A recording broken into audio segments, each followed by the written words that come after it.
Bismillahir-Rahmanir-Rahim. In the name of Allah, the Beneficent, the Merciful.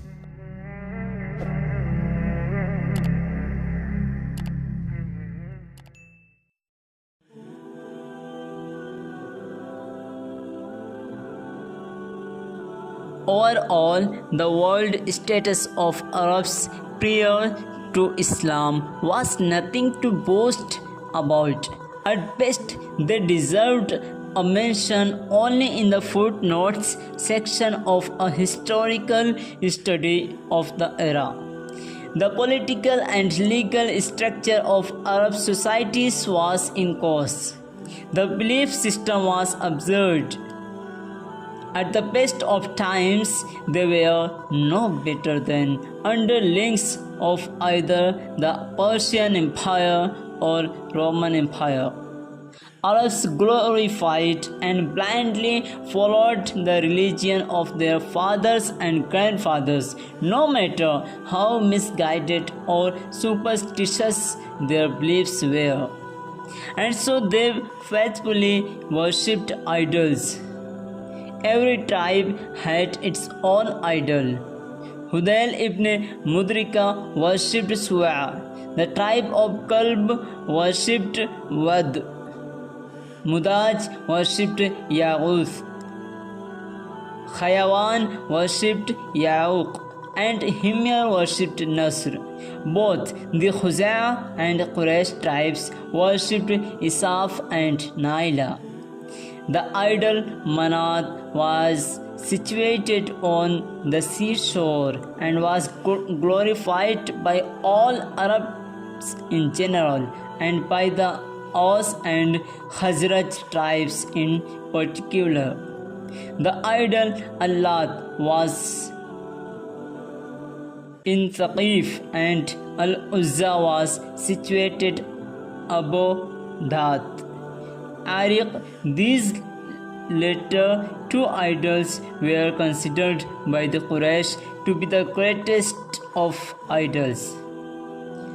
Other than these main idols, Arab worshipped a countless number of lesser idols, idols that individuals could take along on journeys, and that were small enough to be carried around or placed in homes. In his Sahih Bukhari related that Abu Raja al-Uttaridai said, "We used to worship a stone. If we found a better stone, we would shoot the first one away and take the second one as an idol, and if we could find no stone, we would gather a mound of earth. Then we would bring a sheep and milk it over the mound, and then we would walk around it as an act of worship." Such polytheistic practices prevented Arabs from knowing Allah Azza wa Jal, glorifying Him and having faith in Him. They claimed that the idols were only intermediaries between them and Allah Azza wa Jal, but that was of course an unacceptable excuse, if they even meant it is an excuse. Their idols and the practice of idol worship controlled their hearts, deeds, and all aspects of their lives, thus leaving little room in their hearts for the glorification of Allah Azza wa Jal.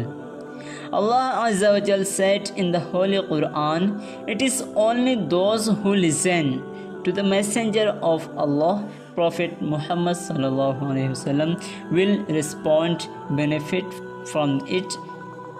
But as for the dead disbelievers, Allah will rise them up, then to Him they will be returned for their recompense." Only remnants of the religion of Ibrahim alayhi salam, which had reigned supreme in the early days of Mecca, remained, and even those remnants were subject to distortion.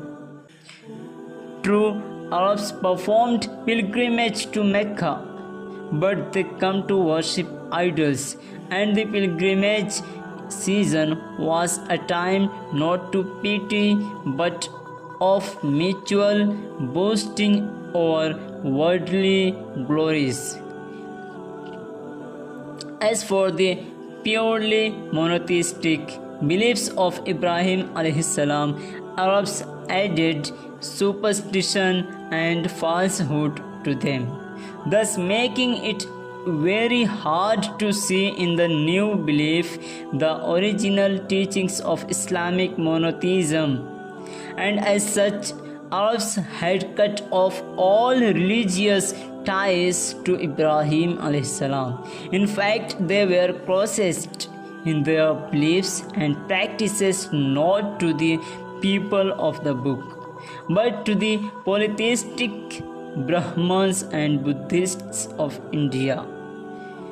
Despite widespread ignorance and polytheism, there were some individuals, albeit very few in number, who refused to worship idols and instead worshipped Allah Azza wa Jal alone. They are known as the Hunafa, which is the plural of the word Hanif, a person who is a pure Islamic monotheist. They are called Hunafa because they were following the religion of Ibrahim alayhi salam, whom Allah Azza wa Jal referred to in the Holy Quran as being Hanif. Allah Azza wa Jal said, Ibrahim was neither a Jew nor a Christian, but he was a true Muslim Hanifa, Islamic monotheism, to worship none but Allah alone. And he was not of the Al-Mushrikun. One such Hanif was Zayd ibn Amr ibn Nufail, may Allah have mercy on him, who refused to worship idols and to eat Islamically unlawful food such as blood, an animal that is slaughtered by other than Allah's name, or an animal that is not slaughtered but dies of natural causes. Another example of a Hanif, a pure monotheist who followed the religion of Ibrahim and Ismail alayhim salam, was Qais ibn Sa'ida al-Iyadi. Qais worshipped Allah alone, without associating any partner with him in worship, and he was known for his intelligence, wisdom, insight, and noble character. He believed in resurrection after death and would, prior to the advent of Islam, give glad tidings about the coming of Prophet Muhammad sallallahu alaihi wasallam. In Dalail an-Nubuwah, Abu Nu'aym related that Ibn Abbas, may Allah have mercy on him, said, verily, Qais ibn Sa'ida would preach to his people in the marketplace. He said in one of his sermons, the truth shall become known for this direction, and he pointed with his hands towards Mecca. They said, and what is this truth? Who is the bearer of this truth? He said, a man from the children of Lu'ay ibn Ghalib will invite you to the word of sincerity, the phrase of Tawheed, to the eternal life, and to bliss and happiness that never ends. So when he invites you, answer him by accepting his message. Were I to know that I will live until the time He is sent.